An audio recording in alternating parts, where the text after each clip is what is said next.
नमस्कार प्यारे भाइयों और बहनों। हम हैं पूर्व जन्म की कहानियों के कथावाचक, past life regression expert, life and leadership coach Hitesh Chhabra. प्यारे दोस्तों, हमारे आज के इस वीडियो के अंदर एक प्रॉक्सी थर्ड आई पीएलआर का केस आप सभी के सामने हम प्रस्तुत करने जा रहे हैं। दोस्तों, पहले ही सभी भाई बहनों को हम बता दें कि थोड़ा आज बैकग्राउंड नॉइस हो सकता है वीडियो के अंदर, और थोड़ा सा आपको क्वालिटी, जो वीडियो क्वालिटी है, लाइटिंग वगैरह इनफ नहीं है, ऐसा आपको नजर आ रहा होगा। ऐसा इसलिए प्यारे भाइयों और बहनों, क्योंकि एक हफ्ते के लिए किसी विशेष कारण की वजह से थोड़ा बहुत कुछ सेवा का भी कार्य है, और बाकी हमारा पर्सनल भी कुछ रीजन है, उसके चलते हम ट्रैवल कर रहे हैं। और अभी हमारे कजन हैं, उनके घर से थोड़ा जो है हम ये रिकॉर्डिंग कर रहे हैं। और आपको पता होता है, जैसे अभी आप रिश्तेदारों के यहाँ पे जाते हैं तो वहाँ पे प्रॉपर अब हमारा सेटअप तो अवेलेबल है नहीं, तो उसकी वजह से और जैसे यहाँ पे बिल्कुल गली नीचे ही है, अभी बाइक वाइक भी जा रही है, उसकी आवाज़ भी आ रही है, तो थोड़ा सा बैकग्राउंड नॉइस होगा। और ये थोड़ा लाइटिंग का थोड़ा सा रेगुलर से कम क्वालिटी है, तो उसके लिए पहले से हम आप सभी से हम क्षमा चाहते हैं। जो केस आज आप सभी के सामने हम प्रस्तुत करने जा रहे हैं दोस्तों, केस बहुत बहुत अच्छा है, लर्निंग्स बहुत है इसके अंदर से। लेकिन ये एक ऐसा केस है जिसके अंदर जिन बहन का ये प्रॉक्सी पीएलआर किया गया, उनको जो सारी जानकारी दी गई, वो बहन इससे सेटिस्फाइड नहीं थे। उनका ये आ गया कि भाई ये कैसे हो सकता है। और पूरे सेशन के अंदर एक छोटी सी चीज उन्होंने, जैसे उन्होंने कहा, उसको पकड़ लिया उन्होंने कहा कि भाई ये तो हो ही नहीं सकता, तो फिर ये तो मेरे को गलत मलत लग रहा है ना। लेकिन प्यारे भाइयों और बहनों, देखो कर्मों की गुह्य गति कैसी होती है। जो इनके सारे रिश्ते हैं, जो दर्द इनके जीवन के अंदर आ रहा है, अगर आप वाकई में उसको प्लेस करके देखेंगे और लॉजिकली सोचेंगे, तो आपको हर चीज के अंदर प्रॉपर अर्थ नजर यहां पर आएगा, है ना जी। अच्छा, एक छोटी सी बात ये है, हमसे कई सारे भाई बहनों ने ये पूछा है प्रश्न करके कि भैया जो पास्ट लाइफ रिग्रेशन होता है और ये जो प्रॉक्सी थर्ड आई वाला पास्ट लाइफ रिग्रेशन होता है, और जो आकाशिक की हीलिंग और रीडिंग का सेशन होता है, इन तीनों के अंदर फर्क क्या है। तो दोस्तों, पूरा हमारा ये वीडियो कंप्लीट करने के बाद लास्ट में 2-3 मिनट के अंदर जल्दी से हम इन तीनों के बीच में हम डिफरेंस सबको एक्सप्लेन कर देंगे, ताकि कौन कौन सी सेवा के बारे में आप सोच रहे हैं, तो उसके लिए आपको कोई कंफ्यूजन नहीं रहेगा, ठीक है। तो अगर बिल्कुल आपको इनका एक्सप्लेनेशन देखना है, तो वीडियो के एंड में इसका एक्सप्लेनेशन थोड़े से पोर्शन के अंदर अवेलेबल होगा। तो अभी केस आप सभी को हम बता देते हैं प्यारे भाइयों और बहनों। देखिए, केस है, एक लगभग 60-65 वर्ष की आयु की माताजी हैं, जिनकी बॉडी पे सोराइसिस की समस्या हो गई है। दोस्तों, सोराइसिस की समस्या क्या होती है कि पूरे शरीर के ऊपर ना दाग दाग होने लग जाते हैं। और ये ऐसी बीमारी है, ऐसी स्किन की प्रॉब्लम है कि सोराइसिस के ऊपर अगर आप दवाई दवाई लगाते हो, इन्फेक्टेड एरिया के ऊपर अगर आप दवाई लगाते हो, उससे कोई फर्क नहीं पड़ता, क्योंकि प्रॉब्लम तो स्किन में दिखाई देती है, लेकिन एक्चुअली में जो उनका ब्लड होता है, ब्लड के अंदर कुछ अजीब सा इन्फेक्शन हो जाता है, जिसकी वजह से स्किन के ऊपर इस तरह से मतलब वो स्पॉट्स पड़ने लग जाते हैं। और क्या होता है कि जैसे किसी को अगर हाथ पे सोराइसिस हो गया, वो अपने हाथ को खींचेगा ना, तो हाथ फट जाएगा उसको, बहुत बहुत पेनफुल होता है। पूरे शरीर के अंदर जगह जगह कट्स लगते रहते हैं इंसान को। तो एक बहुत लंबे समय से अपने जीवन के अंदर ये जो माता जी हैं, सोराइसिस की प्रॉब्लम से बहुत ज्यादा ग्रसित हैं। आज इनके जीवन के अंदर एक बहुत बड़ा दुख ये आ गया है। अच्छा, सोराइसिस की प्रॉब्लम है, उसके अलावा और भी बहुत सारी शारीरिक व्याधियां ये माता जी को हैं, बहुत सारी बॉडी के अंदर अलग अलग प्रॉब्लम्स हैं, और अभी तो बहुत ही ज्यादा बीमार हो गए हैं। लेकिन माता जी के दुख का कारण 2-3 और कारण हैं। वो ये है कि जो इनके सबसे बड़े बेटे हैं, उनको भी सोराइसिस की प्रॉब्लम हो गई है। इनको तो थी और किसी को नहीं थी, लेकिन उस बच्चे को भी जो है सोराइसिस की प्रॉब्लम हो गई है। बच्चा इनका शादीशुदा है, इनफैक्ट इनके कई बच्चे हैं, 3 इनकी बहुएं हैं, ठीक है जी। तो माता जी को बहुत दुख है कि इन्होंने पूरी जिंदगी भर ये जो अजीबो-गरीब चरम रोग है, इसको फेस किया, और इनके बच्चे को भी ये समस्या हो गई है। इसके साथ-साथ इनकी समस्या ये है कि जैसे ये बेड रिडन रहते हैं, बीमार हैं, उम्र भी है, तो आई थिंक 65 के हैं, तो बीमार भी रहते हैं, उम्र भी काफ़ी ज़्यादा है, तो ज़्यादातर बेड पे रहते हैं। अब बेड पे कोई व्यक्ति रहेगा, कोई बुजुर्ग होगा, अगर घर का परिवार का सदस्य, बुजुर्ग ना भी हो, घर का सदस्य अगर बीमार होता है, तो बाकी जो परिवार के सदस्य होते हैं, वो बड़ा उसका ख्याल रखते हैं, और भई उनको अच्छा फ़ील कराते हैं, उनकी दवाई वगैरह उनको टाइम से देते हैं, और सब कुछ वो करने का प्रयास करते हैं, जिससे कि घर का जो बीमार सदस्य है, वो जल्दी से रिकवर हो, वो जल्दी से वो जो है उसकी जो तकलीफें उनमें से बाहर आए। लेकिन ये जो बहन है, इनकी 3 बहुएं हैं, और तीनों बहुएं इनसे बुरी तरह से बात करती हैं। और विशेषकर जो इनकी सबसे बड़ी बहू है, वो वैसे तो दूसरी बहुएं भी करती हैं, लेकिन सबसे बड़ी वाली जो बहू है, वो बहुत ज्यादा इनके साथ मारपीट करती है। अब आप सोचेंगे इनके तो 3-3 बेटे हैं, भरा पूरा परिवार है, तो मारपीट कैसे कर लेती है? तो हम आपको ये बताना चाहते हैं कि जो बड़ी वाली बहू है, केवल इनके साथ मारपीट नहीं करती है। इनका जो बड़ा वाला बेटा है, जिसको सोराइसिस हो रखा है, उसके साथ भी, वो उसकी धर्मपत्नी है, उसके साथ भी वो मारपीट करती है। बड़ी वाली बहू बहुत ज़्यादा एग्रेसिव है। उनका अपना एक बच्चा है यहाँ पे, अपने बच्चे को भी बहुत पीटती हैं वो। मतलब बहुत ही ज़्यादा अग्रेसिव, झगड़ालू, लड़ने-झगड़ने वाली पर्सनैलिटी इनकी जो बड़ी बहू है, उनकी है। और फिर जो छोटी वाली बहुएं हैं, वो भी जो है कभी ना कभी जो हाथ है चला देती हैं, वो भी मारपीट कर देती हैं। और सब जो हैं, इनसे, इनके बेटों से, विशेषकर इनके बड़े बेटे से, सब लोग जैसे लड़ाई करते रहते हैं। ये कहती हैं कि बेटा, ऐसा लगता है कि जैसे मैं अगर चारपाई पे अगर मैं लेटी हूं और मैं बीमार हूं, तो मेरी बहुएं जो है मेरे इलाज के बारे में नहीं सोचती, मेरी बहुएं सोचती हैं कि इसका गला दाब के इसको जो है कैसे हम मारें। तो क्षमा चाहते हैं दोस्तों, एक फ़ोन आ गया था बीच में। तो कहती हैं कि भई ये समस्या है कि भई मेरी बहुएँ तो जैसे मेरे को मार देना चाहती हैं, तो इस सब का क्या कारण है? यही सब। अब जनरली दोस्तों, जब प्रॉक्सी पीएलआर होता है तो एक-एक करके प्रश्न पूछते हैं लोग, लेकिन हमने जैसे इनके सारे जो प्रश्न हैं, उनको इकट्ठा कर दिया और फिर हम आपको बताएँगे कि किस प्रकार से जब ये प्रश्न जो थेरेपिस्ट है उनसे पूछ रहे थे, तो किस प्रकार से उत्तर जो है वो इमर्ज होते चले गए और किस प्रकार से जो है सारे उत्तर फिर इनको प्राप्त हुए और क्या वो कन्फ्यूजन है जिसकी वजह से माताजी कहते हैं कि भई नहीं, मुझे नहीं लगता कि भई ये ठीक बताया गया है, उनको डाउट क्यों आ गया और क्या इनकी समस्या का कोई निवारण है? अगर है तो भई कैसे होगा, क्या होगा? वो भी जो इनके गाइड हैं, उन्होंने उसपे गाइडेंस दिया था, तो सब कुछ जो है अब हम आपको बताते हैं। जी, तो प्यारे भाइयों और बहनों, जब पूर्व के जीवन के दृश्य इमर्ज होने लगते हैं, तो सबसे पहला दृश्य ऐसा ना इमर्ज होने लगता है कि ये जो माताजी हैं, जिनको सारी तकलीफ़ें हैं, इनको एक महिला के रूप में ही ऐसा दिखाई देता है कि एक महिला है और वो जो महिला है, उनके सामने बहुत सारी कन्याएँ हैं, जो कि उनको ताई बोल कर के बुला रही हैं, ताई बोल कर के बुला रही हैं। उनके सामने बैठी हुई हैं, इनके सामने हाथ जोड़ रही हैं, भै-भै करके रो रही हैं और वो ये कह रही हैं कि भई हम ये नहीं करना चाहते, हमें ये बिल्कुल अच्छा नहीं लगता। ताई, आपके लिए हमने इतने समय से काम किया, अब तो हमारे को छोड़ दो। तो जब वो बोल रही हैं कि अब तो हमारे को छोड़ दो, तो ऐसा नज़र आता है कि ये जो हैं, ये उनको कहती हैं कि भई ये हमारा काम है, तुम्हारे को छोड़ देंगे तो धंधा हमारा बंद हो जाएगा। तो ऐसा नज़र आता है कि कन्याएँ जो हैं गिड़गिड़ा रही हैं इनके सामने, लेकिन ये उनको छोड़ने के लिए बिल्कुल भी तैयार नहीं है। तो कहाँ से छोड़ने के लिए तैयार नहीं है? तो ऐसा सामने नज़र आता है कि ये एक देह व्यापार कराने वाली महिला हैं। जैसे कि थोड़ा-सा वो शब्द है, ये जो कोठा बोला जाता है, एक ऐसा स्थान जिसको कोठा बोला जाता है, उसको ये चलाती हैं और वहाँ पर बहुत सारी कन्याएँ हैं, जिनसे जबरन देह व्यापार का जो कार्य है, वो कराया जाता है।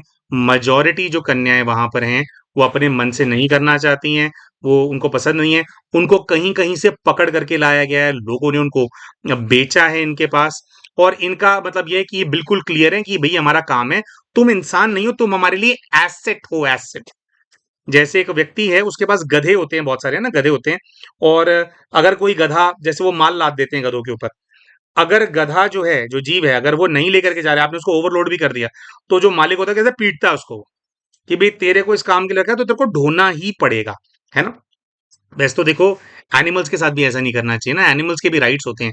तो यहाँ पर तो जीवित कन्याएँ हैं, जो गिड़गिड़ा रही हैं इनके सामने और ये जो है, उनसे चमड़े का बिज़नेस करा रहे हैं, चमड़े का। दोस्तों, हमसे कई सारे भाई-बहन हमारे वीडियोज़ के अंदर पूछते हैं कि भैया ये जो मांसाहार से जुड़ा हुआ जो काम करते हैं, जो चमड़े से जुड़ा हुआ काम करते हैं, भी लेदर उतारते हैं जीव-जंतुओं का, उनके जूते बनाते हैं, कपड़े उनके पहनते हैं या फिर जो है भई ये बेचते हैं खाने के लिए, तो इनका क्या होता है ना? और क्योंकि बहुत हम लोगों को डाउट होता है कि भई हम फॉरेन कंट्रीज़ के अंदर देखते हैं कि भई इतना-इतना ये लोग काम करते हैं लेकिन कुछ नहीं होता। तो ऐसा नहीं है कि कुछ नहीं होता, आप फॉरेन जाइए आप, आपको पता लगेगा ऐसी अजीबो-गरीब बीमारियों से जो ये बड़े-बड़े देश हैं ना, वेस्टर्न जो देश हैं, ये ग्रसित हैं। चमड़े का व्यापार करने वाले व्यक्ति को अजीबो-गरीब चमड़े के जो रोग हैं, उनसे जूझना ही पड़ता है ना? आगे के जन्म में आप भले आप भूल गए हो, लेकिन हिसाब-किताब आत्मा का होता है, तो जैसे ही वो समय आता है जब चक्री घूमती है, तो जो है पाप इस प्रकार से सामने आ जाता है। जो बात बोलते हैं कि देर है अंधेर नहीं है, वो क्या होता है कि जो इंसान का ना भाग्य होता है कई बार ना बहुत सारा उसके पास भाग्य भी इकट्ठा होता है। तो उसने कोई पाप कर्म किया, तो पाप का फल आ रहा था उसके पास, लेकिन उसका जो भाग्य होता है, भाग्य की शक्ति के प्रभाव से वो भाग जाता है। उस टाइम पे नहीं भोगता। लेकिन जो आपके पाप होते हैं, जो बैड कर्म है, वो आप कितना भी तेज भाग लो, लेकिन वो आ रहे हैं चल करके आपके पीछे। आपकी स्पीड धीरे-धीरे आत्मा की जब शक्ति कमज़ोर होती है, कम होती है, धीरे-धीरे स्पीड कम होती चली जाती है। भाग्य और कम होता चला जाता है। फिर एक टाइम आता है जब आपको कैच अप कर लेते हैं और इस प्रकार की समस्याएँ पैदा होती हैं। दोस्तों जिनको पता नहीं है सोराइसिस क्या होता है, आप ऑनलाइन रिसर्च कीजिएगा। बहुत ही ज़्यादा पेनफुल कंडीशन है। जैसे किसी को हाथ में होगा ना सूख जाएगी वो जगह उसकी। वो थोड़ा-सा ऐसा करेगा वो जगह फट जाएगी। खून ही निकलता रहता है सोराइसिस वालों का और देखने में बहुत ही मतलब देखने में भी अच्छा नहीं लगता, है ना? तो क्या सामने आया कि जबरन कन्याओं से उनके जैसे देह व्यापार कराया जाता था मतलब उनकी चमड़ी को बेचा जाता था बिना उनकी मर्जी के। तो कहीं न कहीं उस चीज़ का भार इनके ऊपर है जिसकी वजह से इनका चमड़ा जो है, इनका जो शरीर है वो इतना बीमारी से ग्रसित है। फिर ये इनका ये प्रश्न था कि भई चलो ठीक है भई मेरे को है कोई बात नहीं, भई मैंने तो कर दिया होगा गलत काम, फिर आप मुझे बताओ मेरे बेटे के साथ क्यों हो गया ये? उसने क्या पाप किया है? तो जैसे बेटे का नाम लिया गया था, तो एक बहुत ही हट्टा-कट्टा लठ लेके खड़ा हुआ पुरुष नजर आया, जो कि एक इस प्रकार का व्यक्ति है, जो कि उसी स्थान पर जहां पर देह व्यापार होता है, वहां पर दबदबा बना करके रखता है। उस इंसान का क्या काम है? जो कन्याएं हैं, उनको जो लोग बेच रहे हैं यहाँ वहां से, उनकी डिलीवरी लेकर के उनको इस स्थान पर लेकर के आना, उनको रास्ते में डराना-धमकाना, स्थान पर लेकर के आना, उसके बाद जो मारपीट करना या एक मृत्यु का भय दिखाना क्योंकि बहुत ह्यूज है, बहुत शक्तिशाली है, ये उस व्यक्ति का काम है। और फिर जैसे वहां पर आ गए, कभी कोई एक्टिविस्ट आ गया या कभी कोई ऐसा व्यक्ति आ गया जो किसी कन्या को छुड़ा लेना चाहता है, तो ऐसा माहौल बना करके रखना कि जैसे कन्या छूट ना पाए और बाहर से आने वाले जो ग्राहकों के रूप में आते हैं, थोड़ा उन पे भी दबदबा बना करके रखना, उनको भी डराना-धमकाना। तो कहने का भाव ये है कि जो ताई थी ताई, ताई का जिस सारी कन्या ताई बोल रही थी ना उसको, जो ताई है उसका काम अच्छे से वहां पर सुचारू रूप से होता रहे। जो कन्याएं हैं वो देह व्यापार में लगी रहें कि उसमें से बाहर ना निकले, बाहर निकलने की कोशिश करे तो उस पर दबाव बनाए, मारपीट करें। इसके अंदर इनका बेटा जो कि वो हट्टा कट्टा इस स्थान को मैनेज करने वाला जो इनका मैनेजर था, तो वो इनका बेटा था। तो कहीं ना कहीं भले ही मालकिन ये रहे हों, लेकिन उसके बाद जो है काम के अंदर तो पूरी तरह से भागीदार था ना, उसने भी कोई कम पाप नहीं किया है ना? तो ऐसा नज़र आया कि बेटे की कहानी ये है। अच्छा, तो फिर आगे बात हुई तो फिर ये हुआ कि भई बहुएँ इतनी ज़्यादा लड़ती क्यों हैं, क्या हैं? तो अभी तक आप लोग समझ ही गए होंगे। इस स्थान पर जबरन जिन कन्याओं से देह व्यापार कराया जाता था, जब बहुओं का नाम हुआ तो वो कन्याएँ उन कन्याओं में से निकल कर के आई, जैसे स्थान है वहाँ पर 50-60 कन्याएँ बंदी रहती। वैसे तो 90% कन्याएँ जो हैं वो अपनी इच्छा से नहीं कर रही, है ना? लेकिन कुछ कन्याएँ ऐसी थी पूर्व के जीवन में जिस जो बहुत ज़्यादा प्रतिकार करती थी, वो जो बहुत ज़्यादा विरोध करती थी, जो बिल्कुल नहीं जाना चाहती थी, जिनकी टाँगें तोड़नी पड़ती थी इनको इस ये काम को कराने के लिए। लेकिन जो ताई थी, वो इस बात की बिल्कुल पक्की थी कि चाहे टाँगें तोड़ दो उनकी, चाहे खूनम-खून कर दो, लेकिन ये जो काम है, ये काम ये करेंगे। तो 3 ऐसी कन्याएँ हुआ करती थी उस स्थान पे, जो कि सबसे ज़्यादा विरोध करती थी, सबसे ज़्यादा वो रकस क्रिएट करती थी। वही तीनों कन्याएँ जो हैं, इनके इस जीवन के अंदर जो है, बहुएँ बन कर के आ गई हैं। गाइड ने ऐसा बताया कि जब भी ये सामने आती हैं या बहुएँ इनको देखती हैं, तो उनके साथ जो इतनी बुरा व्यवहार हुआ, मारपीट हुई, उनकी भावनाओं की कदर नहीं की गई, उनको इंसान नहीं समझा गया, उनको कोठरियों में बंद करके रखते थे। वो सारा जो दुःख है, वो सारी जो एनर्जी है, इनकी इमर्ज हो जाती है फिर से। इसी वजह से इन मैसेज ये आया कि इनको अम्मा को जितनी मर्ज़ी बीमारी क्यों ना हो, ये कितना ही मरने को क्यों ना हो रही हो, कितना ही ये दुःख के अंदर क्यों ना हो रही हो, इनकी जो बहुएँ हैं, उनको इनके ऊपर तरस नहीं आता है। हालांकि दोस्तों फिर भी अगर उनकी बहुएं ये सेशन देखें, उनसे हम यही अपील करेंगे कि अपने दिल के अंदर वो थोड़ा सा फिर भी अब कोई एक वो अच्छाई ढूंढे। और भाई इनफ, ये परेशान तो हो चुके हैं, इतने बीमारी उन्होंने देख ली है, तो अब अपने जो है कर्म और विकर्म ना बनाए, है ना। क्योंकि देखो, उन्होंने जो गलत काम कराया था ना, प्रकृति ने ऑलरेडी उनको बहुत सजा दे दी है। पूरे शरीर पे चर्म रोग हो रखा है, जो कटता फटता रहता है, जिसमें खून रिसता है। तो और जो बहुएं अगर वो खुद भी मारपीट अगर वो बच्ची करेंगी, तो उनको गुस्सा आता है पूर्व के जीवन का, लेकिन ये जो लूप है इसको भी तो ब्रेक करना है ना। सजा तो देखो मिल ही रही है उनको, लेकिन अब आप और करोगे तो और ज्यादा आप इनके साथ कुचक्कर में फंसे रहोगे। तो हम यही वो बच्चियां हैं उनको हाथ जोड़ करके विनती करेंगे, अगर ये वीडियो उन बच्चियों तक पहुंचे, कि बच्चे अब आप अपना और विकर्म आप मत बनाओ, आप डायरेक्टली हाथ मत उठाओ। जो भी है इस जीवन के अंदर, वो आपके सासू माँ हैं, आपके बड़े हैं, जो किया था उनको उसका फल मिल रहा है। और आपने भी जितना किया काफी आपने कर लिया होगा, तो अब जो है अपने आप को स्थिर करो, थोड़ा डिटैच करो इनसे, ठीक है। लेकिन गाइड ने बोला कि उनको अपना जो दर्द है, जो सालों साल उनके साथ मारपीट हुई, सालों साल उनको कोठरियों में बंद रखा गया, जबरदस्ती उनका शरीर बेचा गया, अलग अलग पुरुषों के साथ सोने पर मजबूर किया गया, उसका गुस्सा फ्रस्ट्रेशन बहुत है उन आत्माओं के अंदर, क्योंकि ये आत्माएं बिल्कुल नहीं करना चाहती थी। तो इसी वजह से उनको बिल्कुल भी बीमार महिला को देख करके तरस नहीं आता, वो फिर भी जो है इनके ऊपर जो है हाथ उठा देते हैं। अच्छा, और फिर यहाँ पे आया कि जो ये बहुएं हैं ना, इनमें से थोड़ा अजीब बिहेवियर, जो सबसे वाली बड़ी वाली बहू है उसका बहुत अजीब बिहेवियर है। सबसे ज्यादा मारपीट, सबसे ज्यादा गुस्सा सबसे बड़ी वाली बहू करती है। तो उनके केस के अंदर ऐसा निकल कर के आया प्यारे भाई और बहनों, कि उस बच्ची के साथ तो प्रेत बाधा भी है। और वो प्रेत बाधा क्या है? पूर्व के जीवन के अंदर यही, बिल्कुल यही, इसी के अंदर सीन चल रहा है। इसी स्थान पर, इसी कोठे पर एक और कन्या काम करती थी, जो कन्या अपनी मर्जी से देह व्यापार के अंदर थी। अपनी मर्जी, वो करना ही चाहती थी इस चीज को, उसको she was okay with it. लेकिन क्योंकि ये तीनों कन्याएं बहुत ज्यादा प्रतिकार करती थी, तो जो मिस्ट्रेस थी वहां की, यानी कि यही इनकी जो सास है, ये क्या करती थी कि सिर्फ उन तीनों को नहीं पीटती थी, कुछ कुछ जो पिटाई है या मारपीट है या डरा धमका करके रखना है, वो सबके साथ करती थी। तो जिसकी वजह से वो भी बहुत पिटती थी, जबकि वो तो अपनी मर्जी से करना चाहती थी। लेकिन इन लोगों को विश्वास नहीं होता था, इन लोगों को लगता था कि भी कोई भी लड़की जो है, हर लड़की जो है अभी अपने भाग जाना चाहती है, ये करना चाहती है। तो कह रही है खाम खाम में उसको भी कैद रहना पड़ता था। मतलब जैसे बाहर जाएंगे तो जाने नहीं देंगे, बहुत ज्यादा बंदिश करके रखेंगे, या कभी भी उस पे भी हाथ चला देंगे, उसको भी दो चार लगा देंगे। तो उसको एक तो इन कन्याओं से ये फ्रस्ट्रेशन था कि तुम्हारे को काम नहीं करना था तो तुम पिटते थे, लेकिन तुम्हारे चक्कर में मैं भी पिटती थी, मैं तो राजी थी। दूसरा, उस सोल को इनके ऊपर गुस्सा ये है कि भाई जब मैं अपनी मर्जी से कर रही थी सब कुछ, तो तुम लोगों ने मुझे इतना क्यों पीटा, तुम लोगों ने इतना सारा मेरे साथ अत्याचार किया, तुम्हारी ऐसी की तैसी। एक तो ये है। और दूसरा, जो बहुएं हैं उनसे उस आत्मा का कोई और भी पुराना कार्मिक अकाउंट है।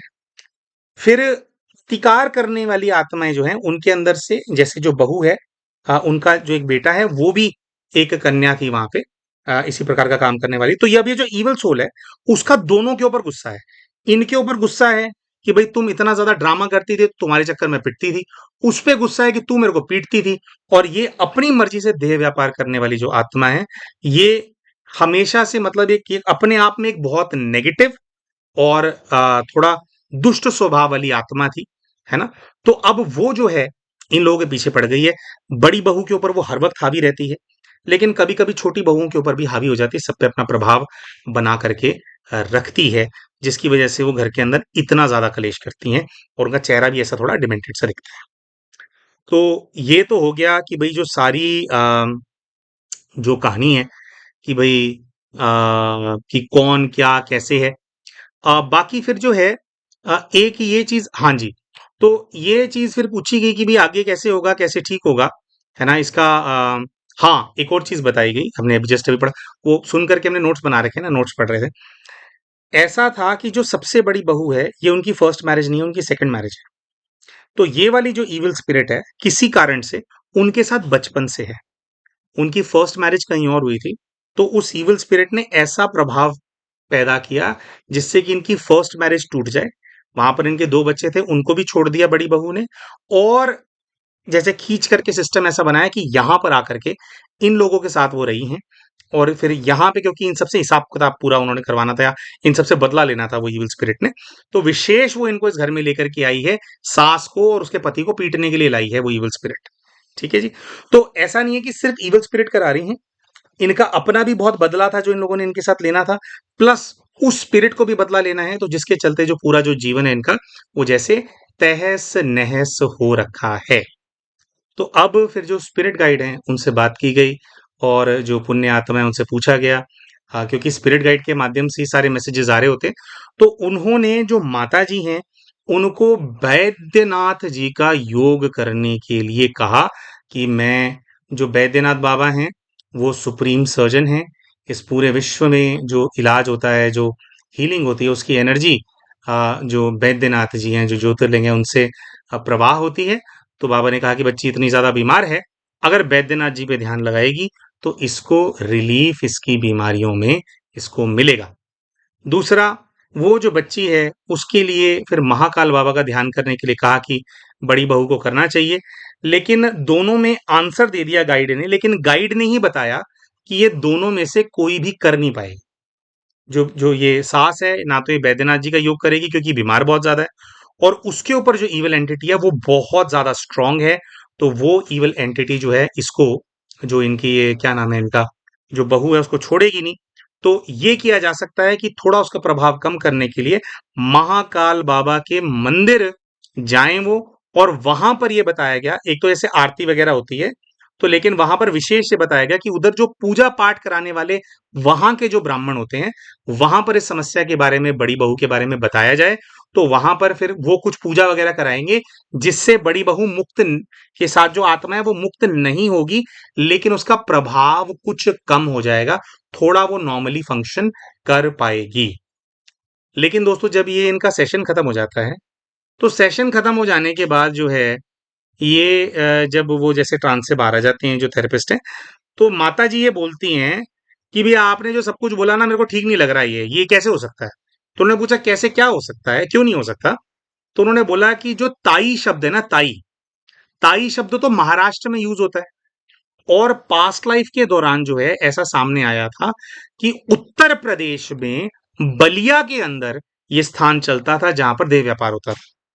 तो उन्होंने बोला उत्तर प्रदेश में तो ताई बोलते ही नहीं है, ताई बोलना तो महाराष्ट्र का वो होता है, तो अगर ताई बोला तो ये सारी चीज जो है गलत हो सकती है।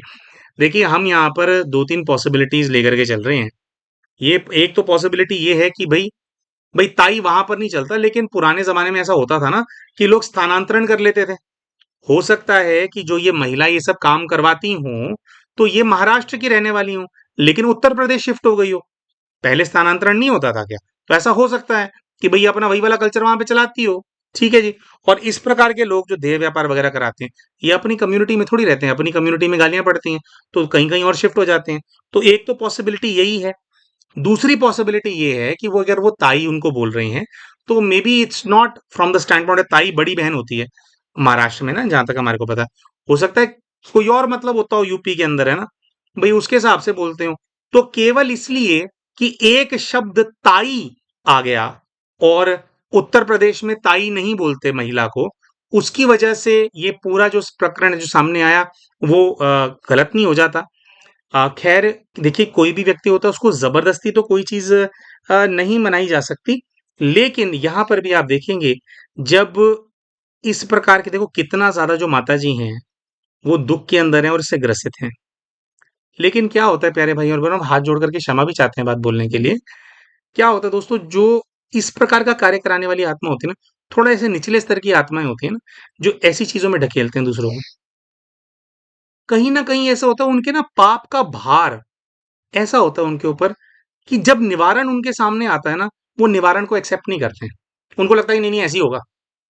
ये भी उनके पाप का उनकी बुद्धि के ऊपर बंधन होता है, उसका प्रभाव होता है, जिसकी वजह से वो निवारण के ऊपर फोकस नहीं कर पाते हैं वो लोग। दुर्भाग्य है ना? तो लेकिन जो इन्होंने अपनी प्रॉब्लम्स बताई और उससे जुड़ी हुई जो विजन्स आए, वो हमारे को बहुत एक्यूरेट लगे। दूसरा ये है प्यारे भाई और बहनों, जो बहन ये थर्ड आई प्रॉक्सी पीएलआर करती हैं, उनकी पॉलिसी है कि अगर आप उनके पास थर्ड आई प्रॉक्सी पीएलआर कराने के लिए आते हो, तो वो साफ बोलती हैं कि मुझे पहले आपको कुछ भी नहीं बताना है। मुझे कुछ नहीं जानना आपसे, क्योंकि मैं नहीं चाहती कि जो मेरे पास विजन्स आए या कुछ आए उसके अंदर पहले से मेरी कोई बायसनेस हो या पहले से मेरा कोई थॉट चल रहा हो तो मेरे विचार मिक्स हो जाएं। वो ऐसे नहीं करती, वो सीधा आप सेशन में आते हो, ये एक्सपेक्टेड होता है कि आप अपनी एंड पे जो है क्वेश्चंस को रेडी रखो।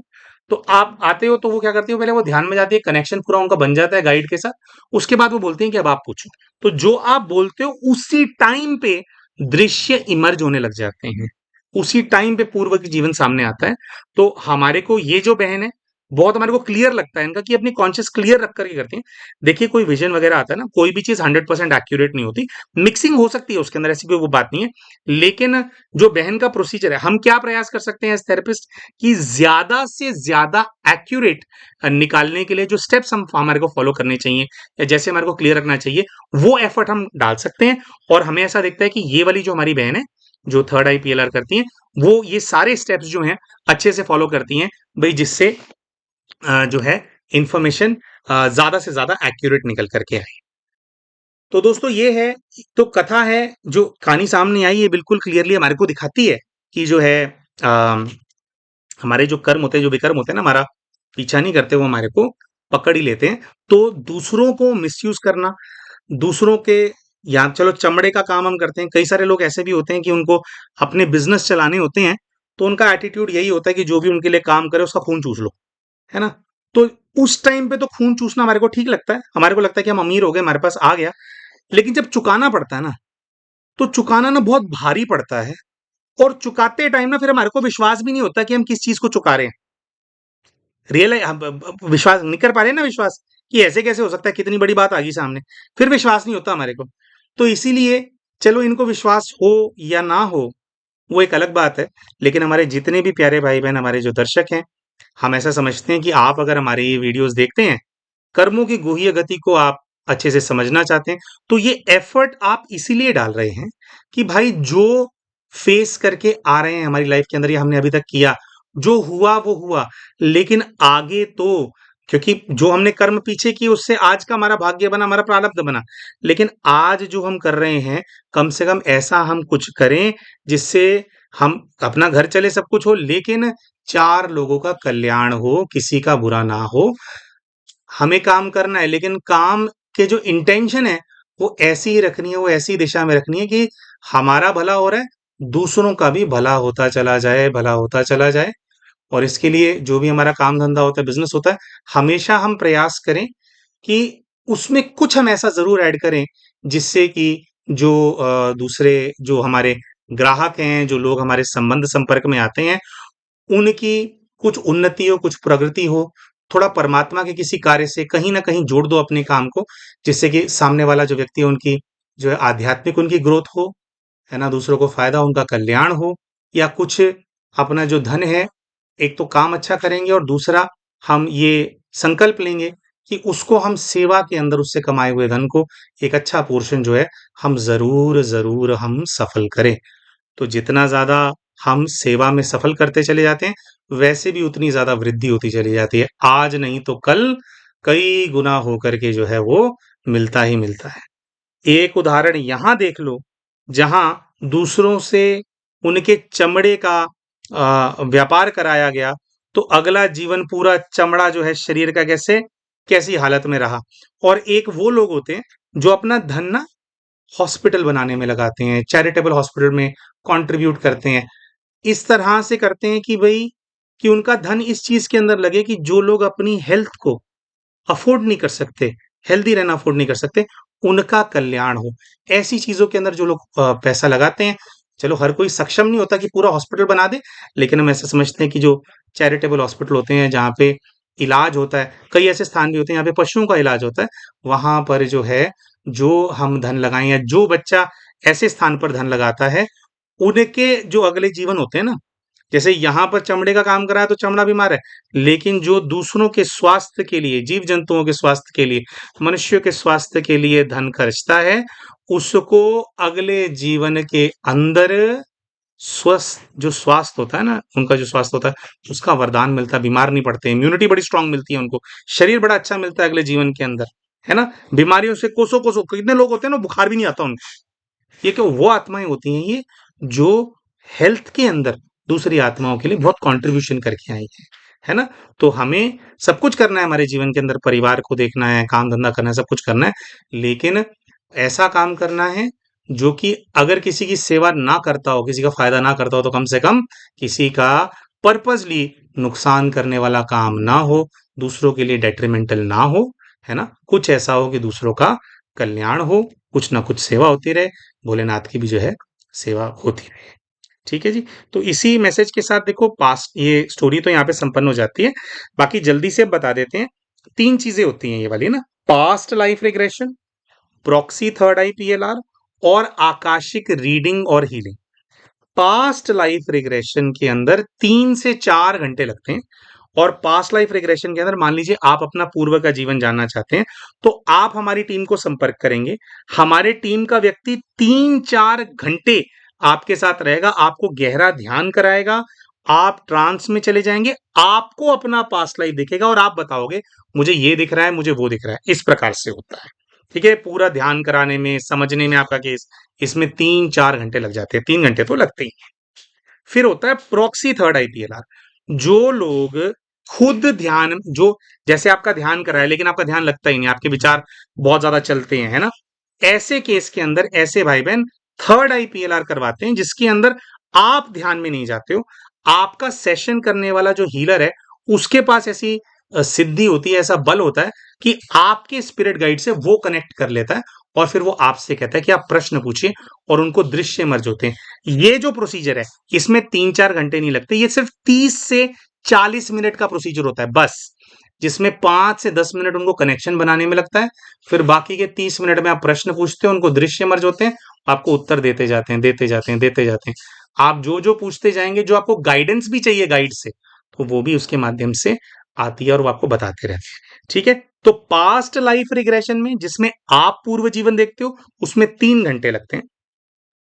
प्रॉक्सी पीएलआर में जिसमें आप अपने प्रश्न पूछ रहे हो, लेकिन थेरेपिस्ट आपको जो है बता रहा है कि क्या था पास्ट लाइफ, इसके अंदर 30 से 40 मिनट लगते हैं। दोनों की बुकिंग लेनी पड़ती है, डेट वेट आपको लेनी पड़ती है। जो आकाशिक रीडिंग और हीलिंग है, ये पूर्व का जीवन देखने वाली सर्विस नहीं है। जैसे आपके जीवन में कई सारी समस्याएं होती हैं, आप बोलते हो मेरे को फाइनेंशियल ब्लॉकेज है, तो इसका जो प्रोसीजर होता है, इसमें 10 से 15 दिन लगते हैं, 20 दिन भी लग सकते हैं। क्योंकि जो हीलर होता है, वो आपके आकाशिक रिकॉर्ड्स खोलता है और आकाशिक रिकॉर्ड्स खोलने पे क्या होता है, एनर्जी के लेवल पे आपकी जो एस्ट्रल बॉडी है, उसके अंदर क्या चल रहा है, उसके अंदर क्या तकलीफ है, उसके अंदर कोई नेगेटिविटी है क्या, किसका प्रभाव है, किसी जीवित व्यक्ति का प्रभाव है, किसी मृत व्यक्ति का प्रभाव है, इस प्रकार की चीजों के आंसर आते हैं। और फिर जो आपकी समस्या होती है, उसके ऊपर फोकस करके जो हीलर होता है, वो हीलिंग देता है। और ये एक सेशन में नहीं होता, 3 से 5 बार हीलर जो है अलग अलग दिन बैठते हैं। कि भी पहले मैंने रिकॉर्ड खोला तो उसके लिए बैठे, उसमें एक बार में खुला कुछ, 2 बार खोलना पड़ता है कई बार, कि क्या प्रॉब्लम है। फिर 2 से 3 बार उस प्रॉब्लम को सॉल्व करने के लिए वो हीलिंग करते हैं। और डेली डेली नहीं हो सकता है, क्योंकि जब वो ये करते हैं तो उनपे प्रभाव भी आता है ना। तो जब आप हीलिंग का सेशन और रीडिंग का सेशन आप बुक करते हो, तो उसमें क्या होता है, आप अपनी समस्या बताते हो, कोई एक मेन समस्या, अपनी फोटो आपकी फोटो लेते हैं वो, क्योंकि उनको आपको फोटो पे उनको ध्यान उनको करना होता है, रीसेंट फोटो आपकी मांगते हैं वो। ठीक है? नाम वगैरह पूछते हैं आपका, कुछ और भी 1-2 डिटेल्स पूछ लेते हैं, डेट ऑफ बर्थ वगैरह, है ना? किसी किसी रीडर को ज्यादा चाहिए होता है ना? तो 10-15 दिन के अंदर कई बार वो आपके लिए बैठते हैं, रीडिंग करते हैं, हीलिंग करते हैं, रीडिंग करते हैं, हीलिंग करते हैं। उसके बाद आपके साथ वीडियो कॉन्फ्रेंसिंग पे वो मिलते हैं एक दिन, 15-20 दिन के बाद, और वो बताते हैं कि ये चीजें हमारे सामने आई। और दोस्तों, आप सभी को हम बताना चाहते हैं कि जो भी भाई बहन ये आकाशिक रीडिंग और हीलिंग कराते हैं, आपने सेशन बुक किया था, 20 दिन के बाद आपकी मीटिंग हो रही है हीलर से, है ना? 20 दिन के बाद हीलर बाद में बताता है, जिसकी हीलिंग हुई होती है वो व्यक्ति खुद ही बोलता है कि मेरे को ये फर्क आ गया, मेरे को वो फर्क आ गया, है ना, मेरे को ऐसे आ गया। ठीक है? तो ये 3 अलग अलग सेवाएं हैं, जिनकी जो कॉस्ट होती है वो लगभग बराबर ही होती है, लेकिन प्रोसीजर तीनों का अलग अलग है। ठीक है जी? तो हम आशा करते हैं जो वीडियो हमने बनाया, वीडियो आपको अच्छा लगा होगा और इससे कुछ आपको शिक्षा मिली होगी। तो वीडियो आपको पसंद आया हो तो वीडियो को लाइक करना बिल्कुल ना भूलें। चैनल अभी तक सब्सक्राइब नहीं किया तो चैनल को सब्सक्राइब कर लें और वीडियो में कमेंट करके आप हमारे को जरूर बताएं कि इसमें आपको क्या अच्छा लगा। मिलते हैं आप सभी के साथ अपने अगले वीडियो के अंदर, तब तक के लिए नमस्कार।